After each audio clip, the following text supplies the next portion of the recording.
Mesdames, Messieurs, merci infiniment de votre fidélité d'écoute à FM Liberté et surtout à votre média Afro Web TV. Vous êtes sur la bonne antenne pour aborder la seconde partie de votre émission Avis de la diaspora avec nos invités, Monsieur Gilbert Ouadja et Monsieur Classio Koutoglo qui nous honorent de leur présence aujourd'hui, qui nous donnent de leur temps.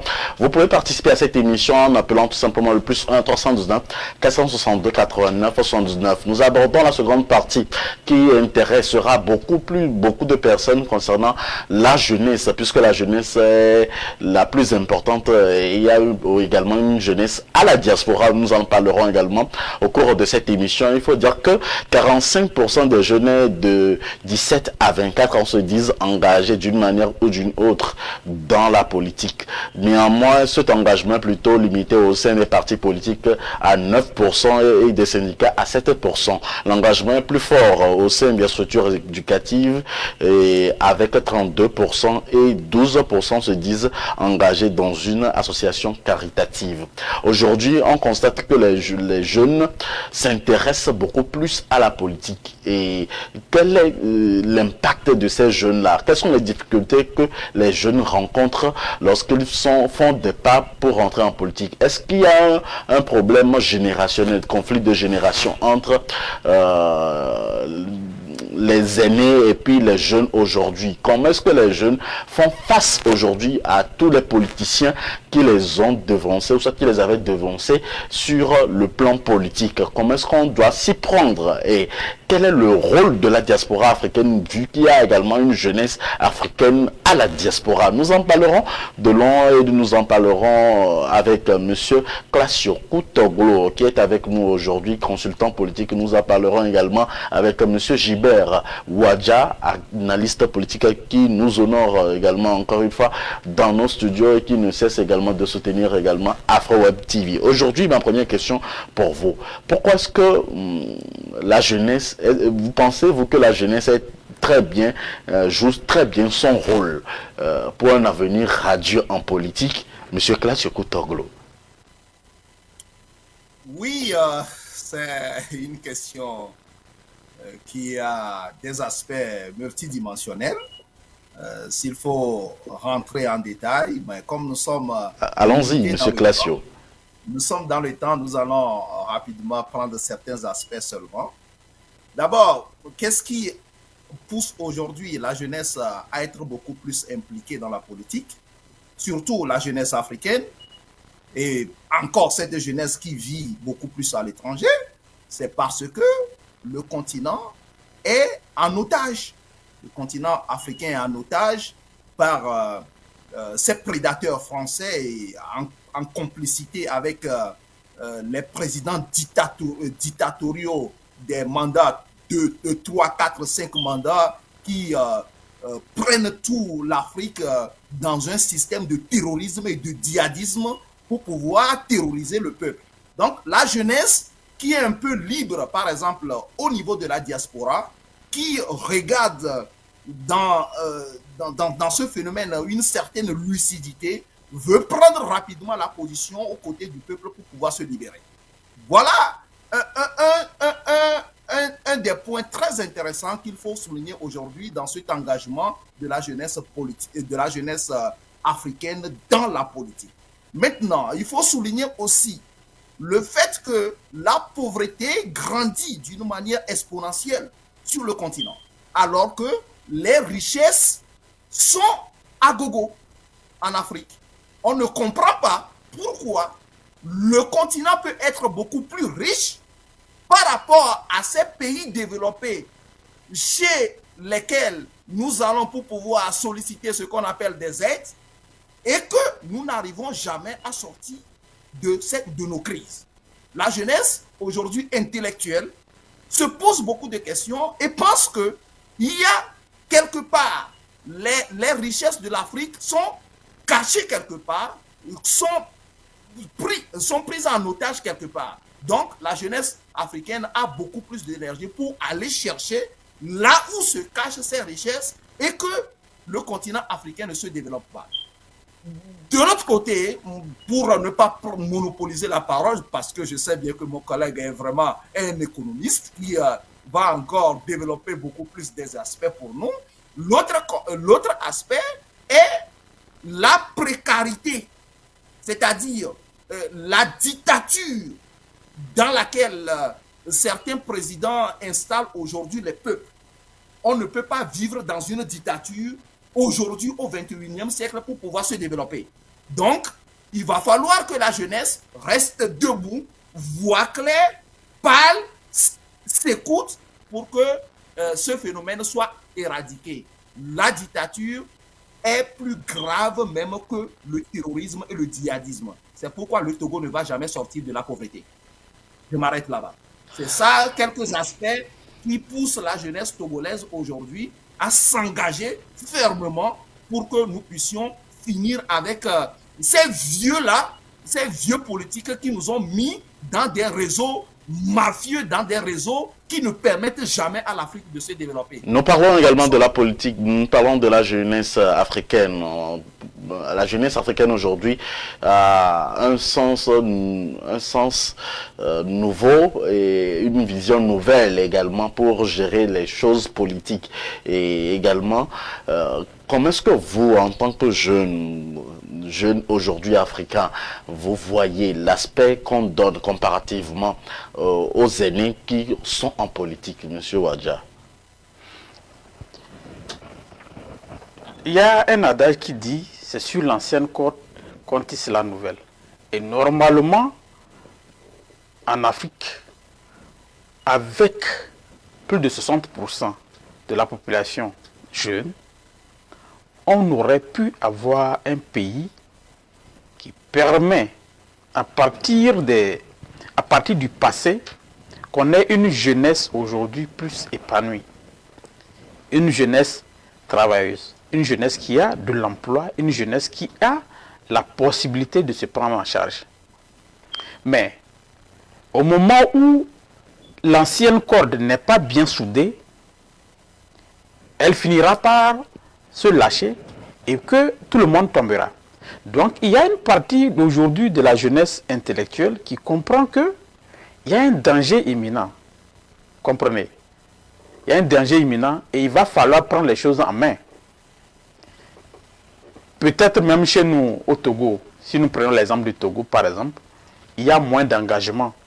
Mais par contre, quand nous allons dans des pays, dans d'autres pays comme le Burkina ou au Mali, vous voyez aujourd'hui comment la jeunesse est déterminée. Chez nous, il y a une peur encore. Au Togo, il y a une peur encore. La jeunesse, elle a encore peur. Vous comprenez? Parce que on cherche de quoi manger. Il y a aujourd'hui des chefs d'État qui sont au pouvoir. Je sais bien qu'ils le savent, mais je me dis qu'ils font semblant de ne pas le savoir. Il y a certains chefs d'État qui sont jeunes également. Oui, c'est ce que je voulais dire. C'est-à-dire, ils sont au pouvoir, malgré qu'ils sont... Au Togo, par exemple, on a un chef d'État jeune. Il n'est pas un chef d'État. Quand nous parlons de jeunesse, moi, j'ai vu le côté jeunesse, c'est-à-dire en termes d'idées et en termes d'idéologie.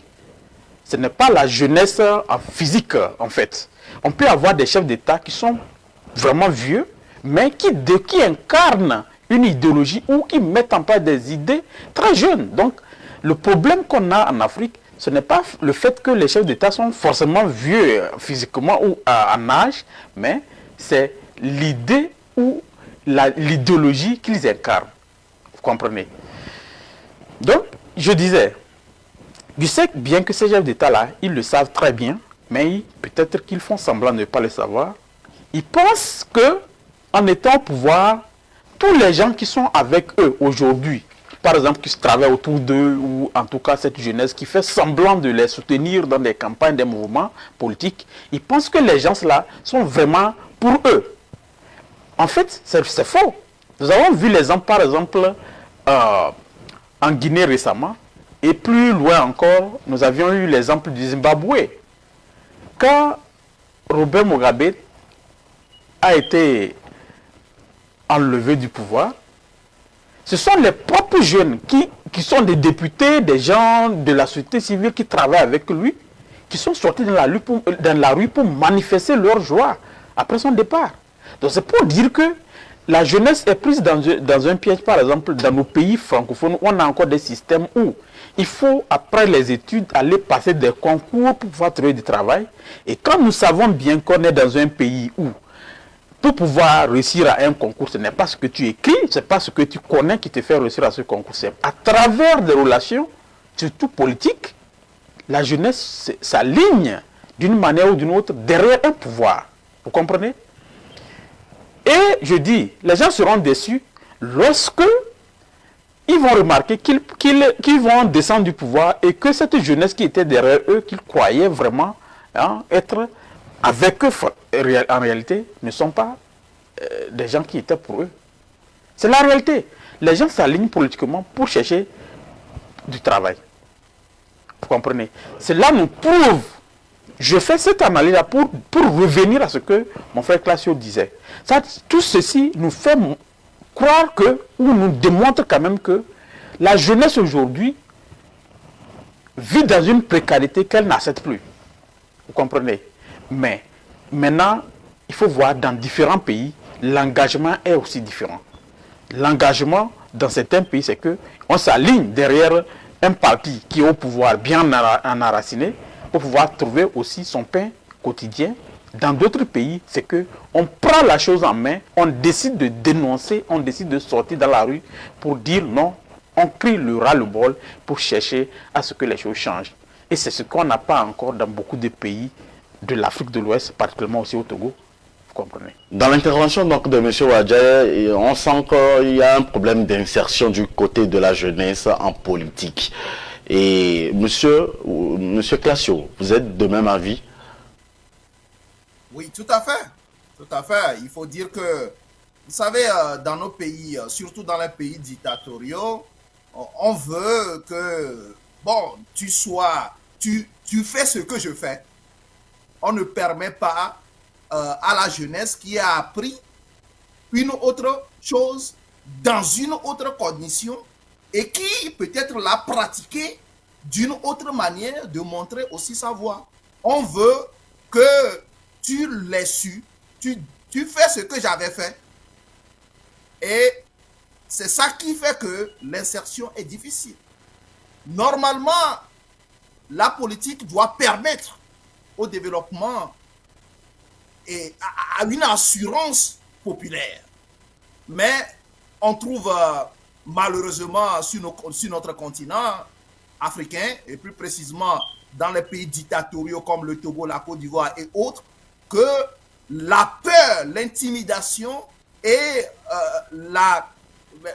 le manque d'emploi, c'est-à-dire il faut suivre par exemple une autorité, un oncle pour pouvoir avoir de l'emploi, fait que la jeunesse ne se retrouve même pas dans son rôle à jouer en politique pour pouvoir permettre l'épanouissement de la population et le développement du pays. Donc l'insertion a automatiquement un problème et que nous devons résoudre. Et pour résoudre cette insertion, il faudrait que ces terroristes, ces présidents terroristes et dictateurs qui suivent un plan bien déterminé du colon puissent arrêter pour que nous puissions évoluer avec des réalités du terrain, avec des nouvelles idées, avec des nouveaux principes, des nouvelles procédures et des nouvelles méthodes pour pouvoir faire évoluer les choses. Aujourd'hui, la jeunesse s'estime insuffisamment représentée en politique, c'est-à-dire 87%, également dans les entreprises à 79% et dans les médias à 66%. Voyez-vous un conflit de génération donc du côté de la jeunesse avec les aînés en politique précisément? Quand on parle de la politique, parce qu'il y a plusieurs qui se disent « je ne veux pas faire la politique pour ne pas avoir des problèmes ». Monsieur Wadja, votre réaction? Oui, c'est quelque chose à déplorer parce que normalement, lorsqu'on cherche le développement d'un pays, qu'on soit de quel bord politique, on ne peut pas avoir un conflit de génération. Puisque d'abord, on dirige pour les générations futures. C'est-à-dire, on prépare le terrain aujourd'hui pour les générations futures. Et comment est-ce qu'on peut être au même moment en train de vouloir développer le pays pour des générations futures et avoir encore un conflit avec cette jeunesse-là? Vous comprenez que c'est parce qu'à un moment donné, nous avons, par exemple en Afrique, beaucoup de chefs d'État qui sont là pour un intérêt personnel. Et moi, à un moment donné, je me dis, c'est encore, je peux qualifier ça d'un orgueil exagéré parce que forcément, ils n'ont pas besoin de moyens financiers parce qu'ils en ont déjà assez. Ils en ont déjà détourné beaucoup de fonds de nos gouvernements, de nos États, et qu'ils ont la possibilité de vivre. Mais ils ont cette soif de régner. Ce n'est même pas dire, c'est-à-dire qu'ils ont cette soif de régner. C'est ça même. Ce qui fait que on prend des décisions sans tenir compte du futur. Et quand on dit qu'on ne tient pas, on prend des gens qui ne tiennent pas compte du futur, c'est qu'on est en train de s'attaquer à une jeunesse qui va riposter. Donc vous comprenez. Maintenant, comme je le disais, voyons-nous le taux de chômage en Afrique. Quand un jeune sort d'une école de formation, la seule, presque, il faut le dire ainsi, presque la seule option que la personne a, c'est la fonction publique. Vous comprenez? Je n'ai pas de chiffres concrets, mais si vous prenez le secteur privé en Afrique qui arrive à embaucher, quand je parle d'embaucher, c'est-à-dire qu'il faut respecter le salaire selon le niveau de la personne qui arrive à embaucher vraiment réellement les gens, la jeunesse, il n'y en a pas. C'est très peu. Vous comprenez? Donc, on est obligé de se retourner vers la fonction publique. Pourquoi? Parce que nous avons des chefs d'État qui ne créent pas des structures, des conditions permettant d'installer des entreprises privées. Vous comprenez? C'est ça le sérieux problème de l'Afrique. Beaucoup de pays en Afrique, c'est ça. Une jeunesse qui n'a pas la possibilité de trouver du travail, il faut à chaque fois venir réécrire des lettres pour pouvoir aller solliciter de l'emploi ou des stages, même dans les services publics. Ça, c'est une exploitation.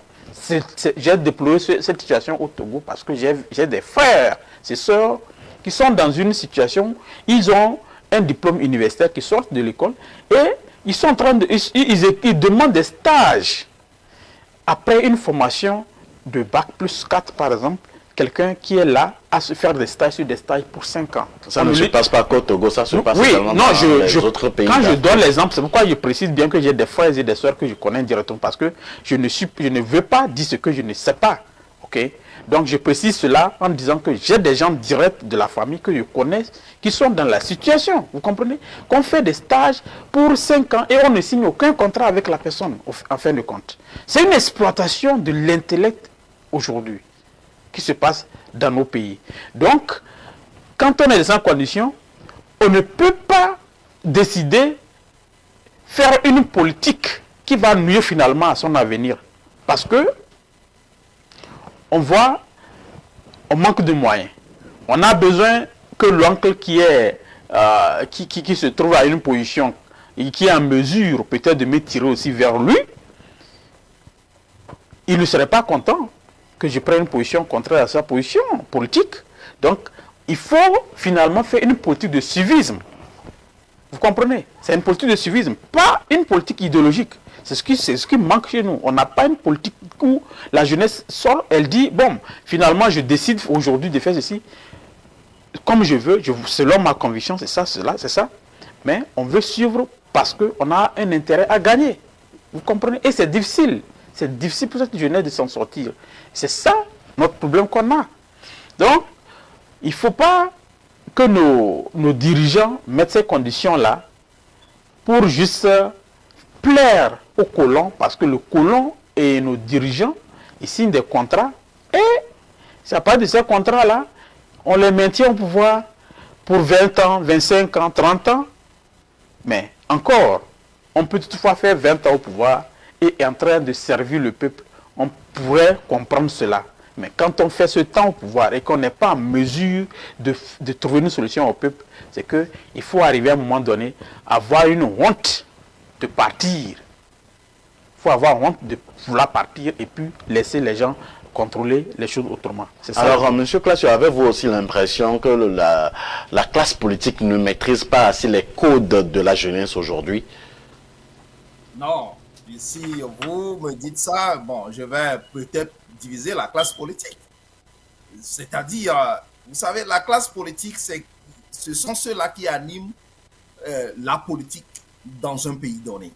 Et parmi ceux-là, il y a ce qu'on appelle l'autorité aussi qui anime cette vie politique. Et il y a aussi cette opposition, il y a aussi cette... bon, même on parle de partis civils là, et tout cela, mais ils animent la vie politique du pays.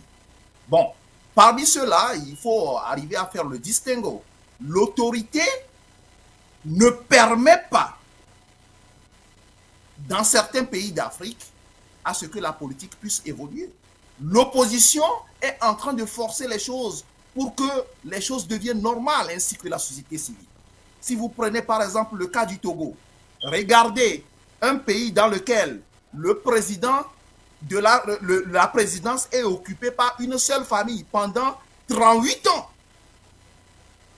Et après 38 ans, le fils prend le pouvoir dans la rivière du sang des Togolais et dit qu'il va faire 10 ans. 10 ans passent, on rentre dans des petits scénarios et puis ensuite, on va au 3e mandat. Et aujourd'hui, on prépare, on est au 4e mandat. On prépare le 5e mandat. Comment ce pays va se développer? Jamais.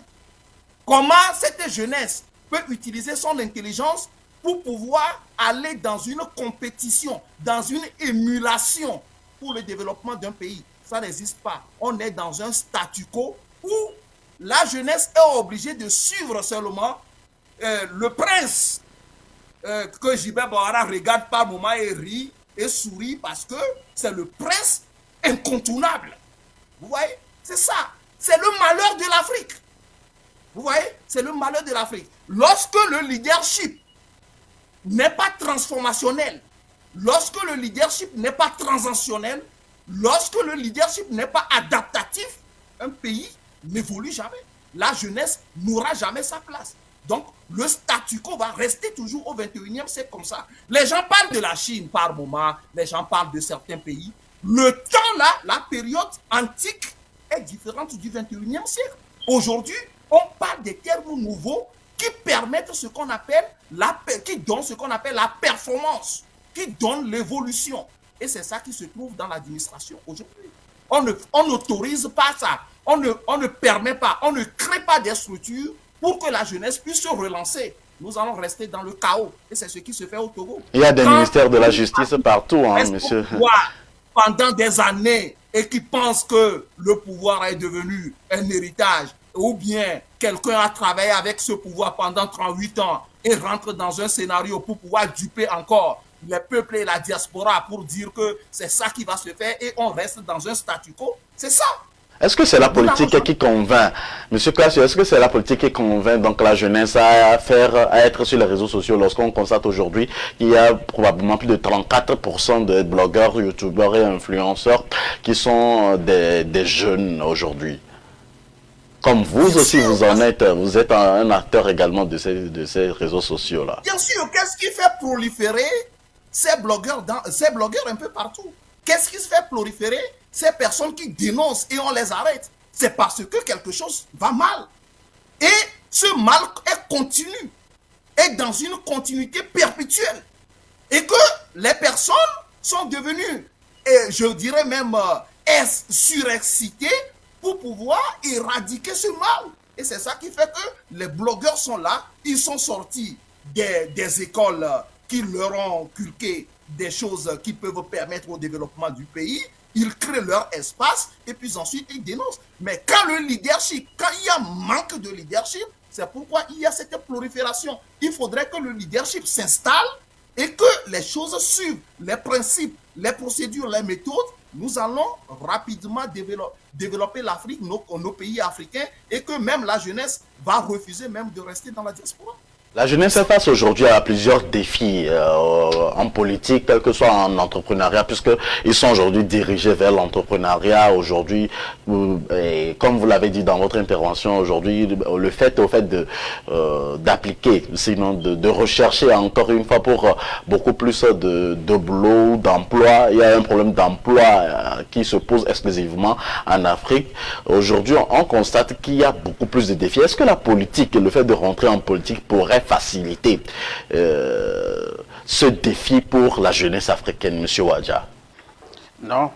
ce n'est pas le fait de rentrer dans la politique qui faciliterait cela, mais c'est le fait que les politiciens vont changer leur manière de gouverner, leur manière de diriger, qui permettrait aux jeunes de pouvoir, en tout cas, s'insérer facilement. Parce que lorsqu'on dirige, comme je le disais, et qu'on n'écrit pas de l'emploi, mon frère Classio parlait par exemple entre-temps de la richesse des pays africains. Vous comprenez? J'ai une fois dit ceci. Quand on a des pays qui ont considéré qu'ils sont des pays immensement riches, et finalement, le minerai ou le sous-sol qu'on a chez nous n'est jamais transformé chez nous, on ne crée rien comme emploi. Moi, aujourd'hui, je me dis, si Dieu m'avait donné cette chance d'être à leur place, ce que je ferais, c'est d'exiger à ce que, si on exploite du phosphate au Togo, ce phosphate-là doit être transformé au Togo. D'abord, on crée de l'emploi pour la jeunesse. Et parfois, quand je vois tous ces contours, je réfléchis, je me dis, est-ce que vraiment nos dirigeants actuellement en Afrique, veulent vraiment le développement de l'Afrique, ou ce sont des espions, je me dis, ce sont des espions en fait que les pays, le colonisateur installe à la tête de nos pays pour pouvoir mieux nous exploiter. Sinon, comment comprendre que quelqu'un qui est au pouvoir, on exploite dans son pays de l'or, du phosphate, du diamant, et ainsi de suite, et le pays ne reçoit même pas 5% de revenus de cette exploitation. Mais on signe des contrats, c'est-à-dire des contrats dans l'obscurité, des contrats obscurs qui nous procurent quand même, nous, en tant qu'individus, un revenu, et on laisse la population à l'abandon. Donc, quand on est en face de ces situations, il n'y aura pas vraiment un véritable impact de la jeunesse sur le développement du pays. Les jeunes aujourd'hui se débrouillent pour entreprendre. Quand vous entreprenez, il faut qu'on encourage la jeunesse à entreprendre d'abord. Quand tu veux mettre en place une structure, en tout cas d'entrepreneuriat, et qu'on t'impose déjà un taux de taxation, il devrait y avoir quelque chose qu'on appelle ici, il y a des petites entreprises. Quand on parle de petites entreprises, il faut donner la possibilité à ces petites entreprises de payer moins de taxes et pouvoir se relancer. Mais cette jeunesse qui veut se lancer en Afrique dans l'entrepreneuriat, avec le peu de moyens d'abord qu'ils disposent, fait face déjà à un problème de taxes, un problème d'impôts qu'il faut payer. Comment vous voulez que cette jeunesse-là puisse se lancer? Donc chacun, finalement, on est là, on attend que cette fonction publique est dit. Et quand on attend cette fonction publique, finalement, qu'est-ce qu'on fait? Pour pouvoir être bien vu, il faut participer à des campagnes électorales pour le parti au pouvoir. Il faut aller s'aligner derrière les partis politiques au pouvoir pour pouvoir être bien vu. Et ça, c'est une mauvaise politique pour la jeunesse. Et c'est un danger, puisque vous imaginez, ces gens-là qui sont au pouvoir aujourd'hui, ils ne seront pas éternels, ok? Ils vont partir. Qu'ils veuillent ou pas, il y a ce qu'on appelle le destin de la vie. La mort, c'est pour tout le monde. Ils partiront, ok? Et quand on prépare une jeunesse à faire en quelque sorte ce qu'on appelle de la margouille, c'est-à-dire on s'aligne derrière la politique pour ne pas, pas seulement pour développer ses propres convictions, mais parce qu'on veut un gain. Quand ces gens-là, cette jeunesse-là arrivera au pouvoir, nous allons vivre les mêmes scénarios que nous sommes en train de vivre aujourd'hui. Merci, monsieur Adja. Nous avons un auditeur en ligne, auditeur téléspectateur. Bonjour. Bonjour, monsieur Moïse Agbenga. Monsieur Adolphe, allez-y pour votre intervention. Oui, je salue monsieur Wadia et monsieur Koutoglo pour leur développement. Oui. Et je les encourage toujours parce qu'ils font des efforts. Et puis, à ce temps difficile où les Togolais ont peur de parler sur les radios et les télévisions. Exact. Et ils se laissent aller facilement aux audios, mais parler à visage découvert comme ça, ce n'est pas donné à n'importe qui. Alors, je leur souhaite bon courage. Merci. Et je voulais intervenir maintenant sur le thème la jeunesse, pourquoi la jeunesse ne s'intéresse pas à la politique, si j'ai bien saisi le thème. D'abord, quand on parle de la jeunesse, je pense qu'on parle de toi, M. Abenigan, de M. Ouadia, M. Yakpavou ou M. Classio. Et Je suis vieux, hein? Je suis vieux déjà, au Togo, moi, je suis togolais et je vais m'attarder spécifiquement sur le cas du Togo. Allez-y. Il est difficile à la jeunesse de faire la politique. Partout comme ça, c'est comme ça. Hein, parce que d'abord, quand tu es jeune, tu es attiré par les plaisirs de la vie.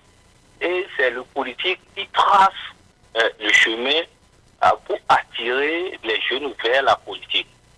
Normalement, c'était comme ça. On fait une politique pour encourager les jeunes à adhérer au parti, les idéaux des partis, que ce soit le parti au pouvoir ou le parti d'opposition. Ça, c'est une politique qu'on met.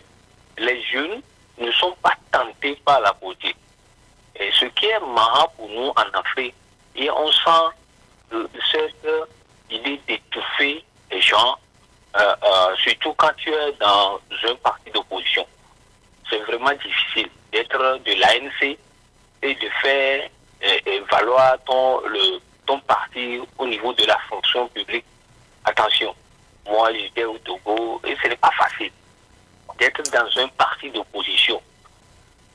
Et vous voyez la politique, on cherche même à étouffer ces partis-là. Et il est difficile et le jeune préfère regarder ailleurs. Ceux qui s'approchent du pouvoir, quelqu'un l'a dit, tout de suite, où on se bouscule à la veille des élections, et ceux qui ne sont pas militants font rapidement la carte des partis au pouvoir pour pouvoir battre campagne et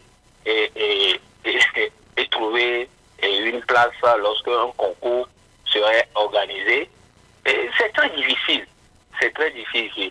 Et les gens préfèrent aller voir ailleurs. Ce qui motive, tu vois, qu'à la porte de l'autorisation, c'est passé la dernière fois, les gens s'allient au niveau du service de passeport parce que la condition est que vous ayez le passeport avant de jouer à la loterie.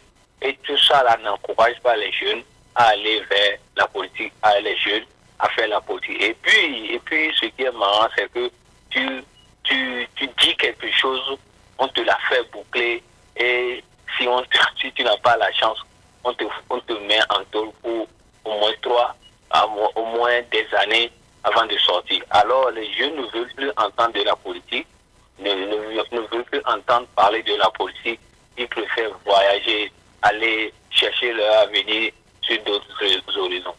Donc c'est ça le drame des partis politiques, de la politique en Afrique et surtout au Togo. Tu ne peux pas militer pour un parti que tu désires. Hein? Tu ne peux pas. Et puis, les gens ont des portions de pouvoir au Togo. Je vais faire du cas du directeur que je connais, directeur de la Caisse nationale de sécurité sociale, celui qui est parti à la retraite, mais qui a géré cette institution. Je ne sais pas s'il est encore là, hein, qui fait la loi. Mais comment est-ce qu'un jeune peut prétendre faire la politique à arriver à ce poste-là? Hein? Les gens ont des portions de pouvoir où regardez les juges, ce que font les juges au Togo. Tu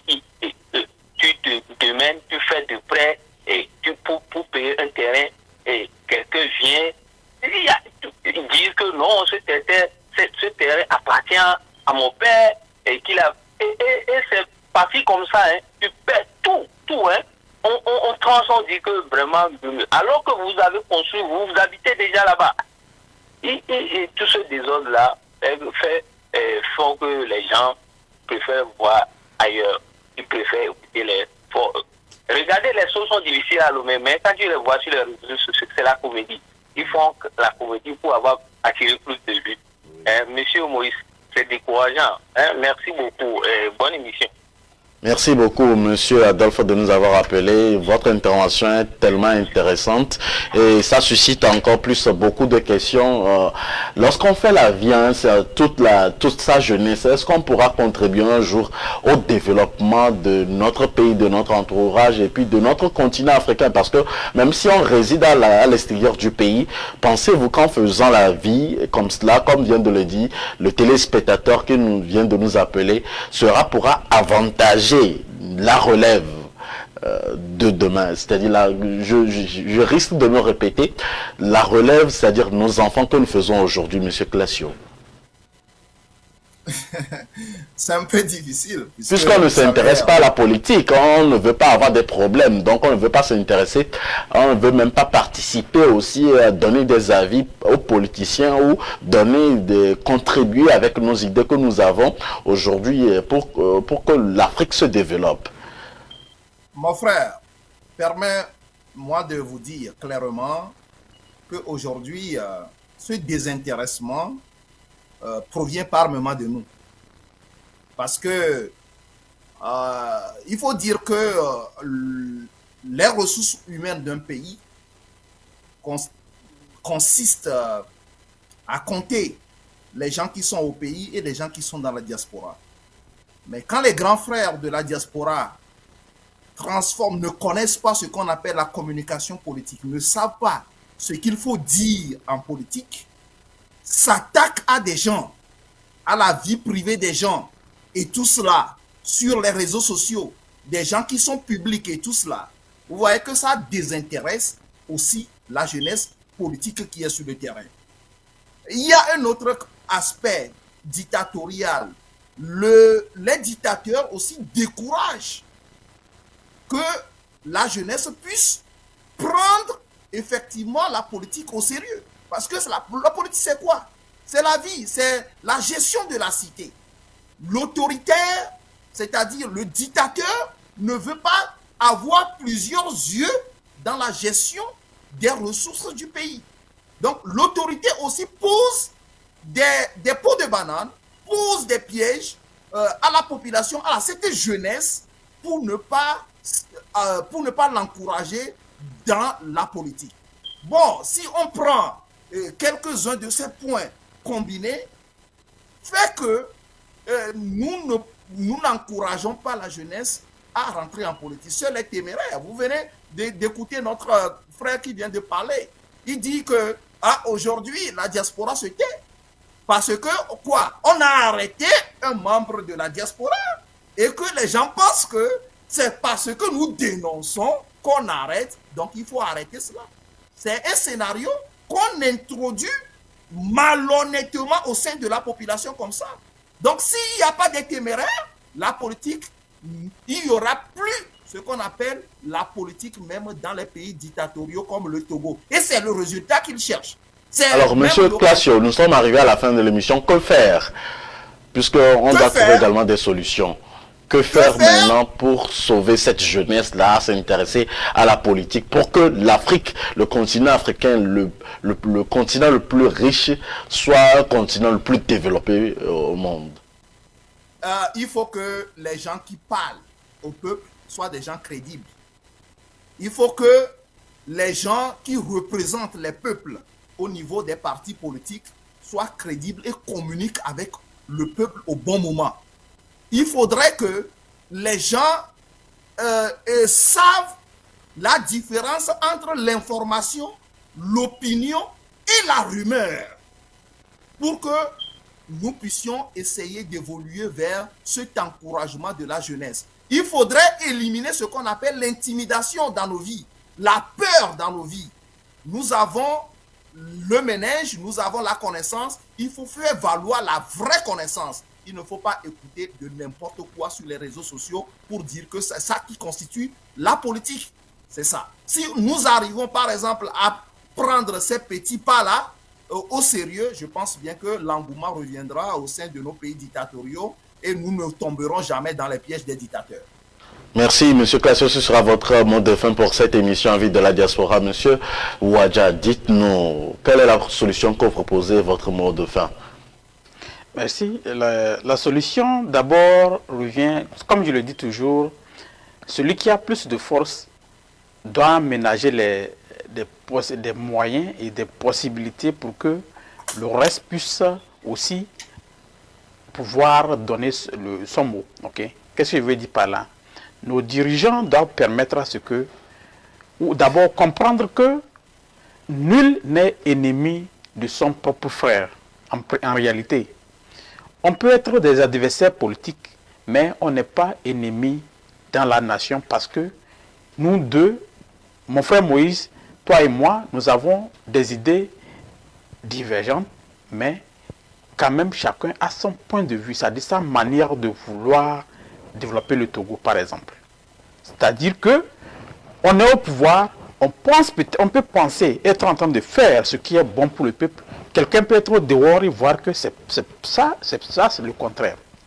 Et il doit avoir plus de débats idéologiques quand on parle de la politique et éviter des attaques personnelles. Comprenez? Qu'on facilite la communication, que la jeunesse puisse intervenir dans la politique, donner son point de vue, comment elle pense pouvoir procéder à ce que le pays aussi se développe. Mais quand on limite cette communication, ça devient frustrant, ça devient dur pour la jeunesse et les gens sont obligés aujourd'hui de sortir sur les réseaux sociaux pour crier leur ras-le-bol. Au même moment, je voudrais dire que nous, côté jeunesse, qu'est-ce que nous pouvons faire? C'est de pouvoir faire la politique autrement.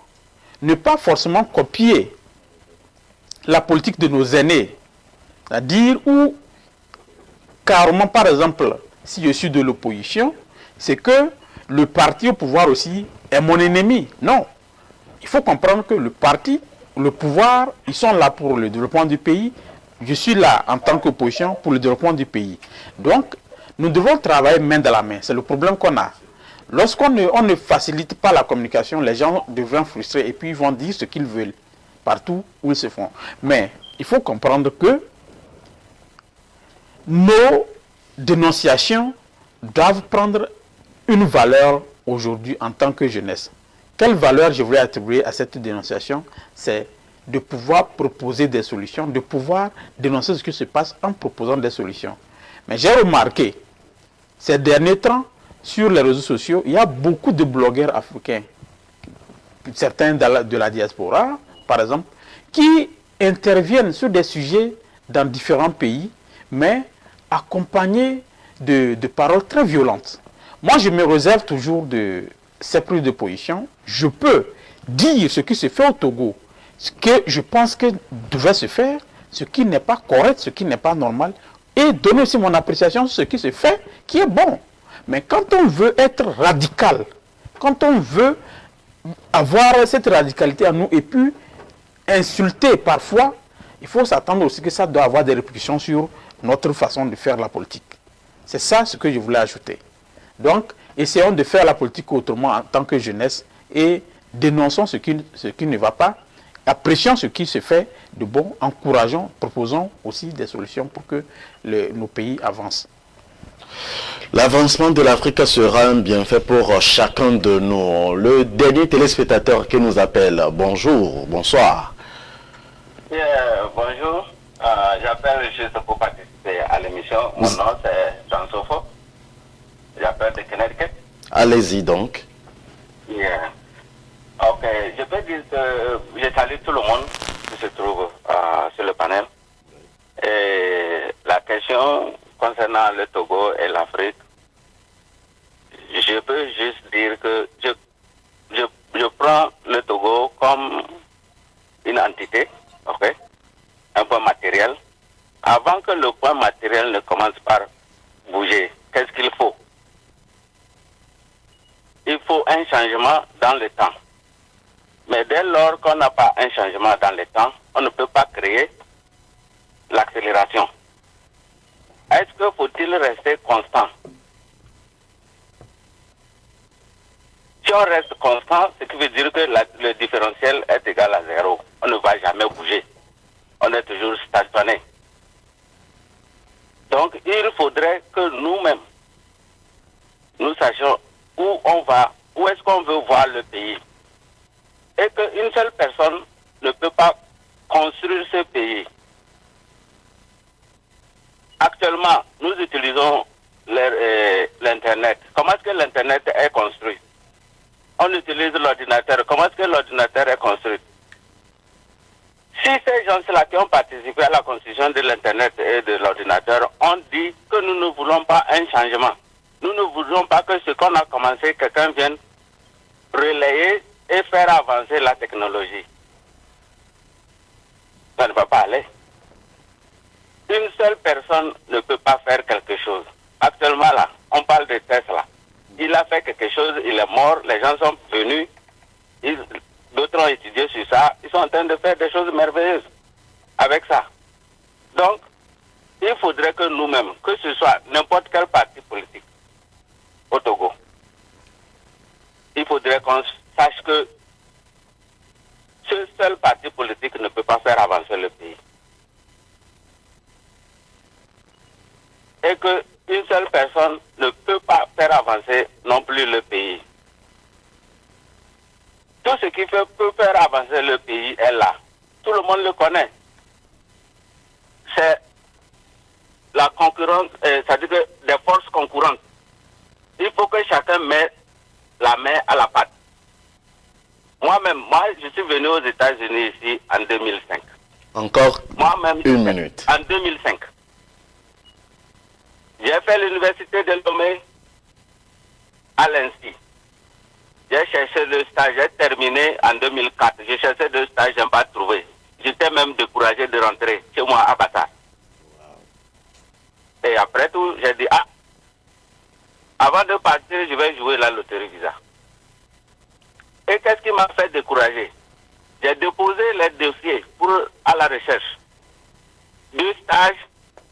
On voit mon nom, on me dit que non, on me pose d'abord quelle est ma nationalité. Mais j'ai dit, je suis togolais. Mais est-ce que un Nigérien ne peut pas venir trouver du boulot au Togo? Est-ce qu'un Ghanéen ne peut pas venir chercher du boulot au Togo? Pourquoi on me demande ma nationalité? C'est en ce moment que j'ai dit,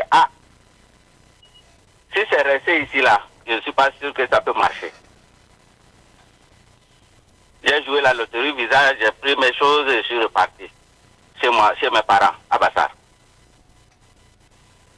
Et un jour, avant de partir, j'ai pris le soin d'aller dire au directeur de l'INSI que moi je vais rentrer, je n'ai pas trouvé de stage, je ne suis pas sûr que je vais essayer, je vais soutenir. J'avais complètement perdu d'espoir. Et un jour, un ami m'a appelé que de revenir à Lomé, semble-t-il qu'on cherche une personne au CHU.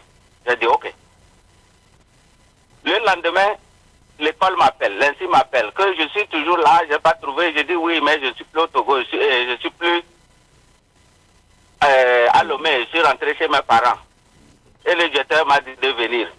Je suis arrivé, il me dit OK, il y a une place au niveau de au CHU Tocoin. Dans la même semaine-là, je suis arrivé, je suis parti au CHU Tocoin, j'ai commencé mon stage et la loterie Visa est arrivée. J'ai dit, si c'est par là que moi je vais passer pour retrouver ma vie, que ça marche. En 2005, je suis revenu ici. En 2010, j'étais retourné. Et maintenant, dès lors que je suis revenu en 2010, aux États-Unis, j'ai dit non. Il faut que je recommence tout à zéro. J'ai recommencé l'école ici à zéro, du début jusqu'à la fin. Actuellement, je suis en train de préparer le master. Félicitations. OK? Et maintenant, ce que moi-même je ne peux pas faire au pays, si tu n'es pas poussé par quelqu'un, si tu ne connais pas quelqu'un, tu ne peux pas être... On ne peut même pas te donner cette autorisation-là même. Mais ici, on te laisse le champ de dire tout ce que tu penses. Moi-même, en 2018, j'étais là, on m'a appelé, que, oh, c'est vous, j'ai dit oui, que ok, on a vu votre résumé et on voudrait vous offrir l'opportunité de travailler comme un ingénieur. J'ai dit, ah ok, j'ai accepté, je suis parti et tout récemment, je suis devenu, je travaille avec Cyber Security dans l'industrie, dans la compagnie dans laquelle je travaille, c'est une compagnie américano-espagnole que je travaille. Donc, à une semaine, on a eu une audit cette année. C'est là-bas que j'ai vu qu'effectivement, quand tu es là pour faire le travail, fais le travail, peu importe, pas de peur, dis tout ce que tu as. Si tu fais un bon travail, ceux qui sont là et ne veulent pas dire la vérité auront peur et ils vont quitter les rangs. Mais ce n'est pas ça chez nous au pays. Merci pour votre témoignage. Merci beaucoup. Yeah. Chez nous au pays, par exemple, moi j'ai été tout récemment au pays, il y a de cela 4 mois. À l'aéroport d'abord, j'étais déjà déçu. À l'aéroport déjà, moi j'étais déjà déçu. On va en parler dans une autre émission. Merci beaucoup de nous avoir appelés aujourd'hui. Je voudrais vous dire que si les jeunes s'intéressent, ne veulent plus s'intéresser à la politique, c'est parce qu'ils en ont marre. Ils en ont complètement marre de la politique. On a saisi votre position. Yes. On a compris. Et merci beaucoup de nous avoir appelés. Appelez-nous de temps en temps pour que vous puissiez également apporter vos idées pour la contribution du continent africain. Merci beaucoup de nous avoir appelés. Ah, merci beaucoup. Merci.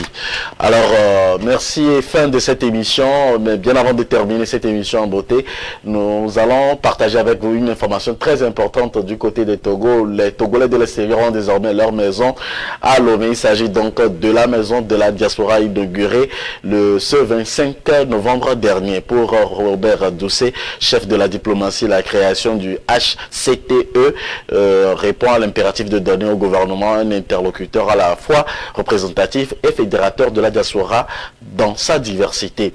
Cette maison, d'après le chef de la diplomatie togolaise, va optimiser la contribution des compatriotes de l'extérieur au développement national. L'inauguration de la maison de la diaspora s'inscrit en droite ligne avec les multiples actions initiées par le gouvernement dans le but d'inclure et d'impliquer tous les Togolais à l'œuvre de construction nationale. Voilà donc désormais les Togolais de la diaspora ont une maison de la diaspora à Lomé. N'oubliez surtout pas d'y faire un tour et c'est très important.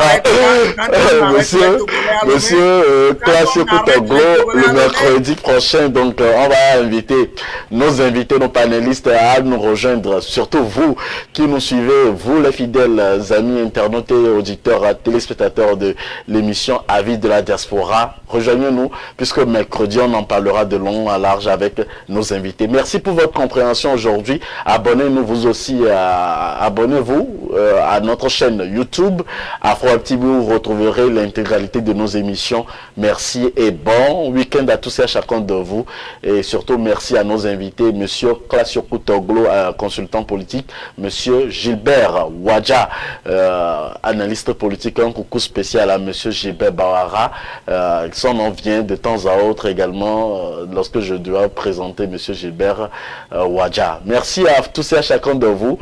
On se voit pour un autre numéro de votre émission Avis de la diaspora et bon week-end à tous.